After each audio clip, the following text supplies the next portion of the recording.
May 23 Saturday പുലർച്ചക്കത്തെ train കയറി ബൈന്ദൂർ സ്റ്റേഷനിൽ ഇറങ്ങുന്നത് വരെ ഇങ്ങനെ കുറച്ച് അടി കൂടിയും എന്തേലും കഴിക്കുമ്പം പോയ ലിപ്സ്റ്റിക്ക് വീണ്ടും ഇട്ടും ബുക്ക് വായിച്ചും പോയി. അന്ന് വൈകിട്ട് അമ്പലത്തിലെത്തി കുളിച്ചു തൊഴുതു. സരസ്വതി മണ്ഡപത്തിൽ ചോറൂണും വിദ്യാരംഭവും തകൃതിയായി നടക്കുന്നത് കണ്ടപ്പോൾ അരിയിൽ എഴുതാനൊരു പൂതി.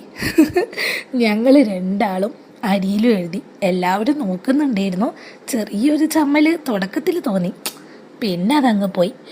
അരമണ്ഡലത്തിലിരുന്ന് തുടങ്ങിയ ഡാൻസ് മഴ കണ്ടപ്പോൾ സമത്തിൽ അവസാനിപ്പിച്ച് ആ പൂതി നിറവേറ്റി. സൗപർണികയിൽ വെള്ളം കുറവായോണ്ട് തൊട്ടടുത്ത കടയിൽ നിന്ന് കുറച്ച് കുപ്പിവെള്ളം വാങ്ങി മടങ്ങി. സോമേശ്വരം ബീച്ച് കാണാൻ പോയപ്പോൾ കൈസൂനെ പോലെ ഒരാൾ. അച്ഛൻ വഴിയിലെ ഏതോ ഡോഗുമോൾക്ക് ബിസ്ക്കറ്റ് കൊടുക്കുന്ന തിരക്കിലാണ്. അമ്മക്ക് നല്ല പേടിയുണ്ട്, അത് കൈക്ക് കടിക്കോ മറ്റോ ചെയ്യുമെന്ന്. ഇവിടെ സ്നേഹേ. കുറച്ച് കടലയും കുറച്ച് അലഞ്ഞു തിരിയുന്ന പോത്തുകുട്ടികൾക്ക് യജമാനന്മാരായി ഞങ്ങളും നടന്നു. പിറ്റേന്ന് മടക്കം.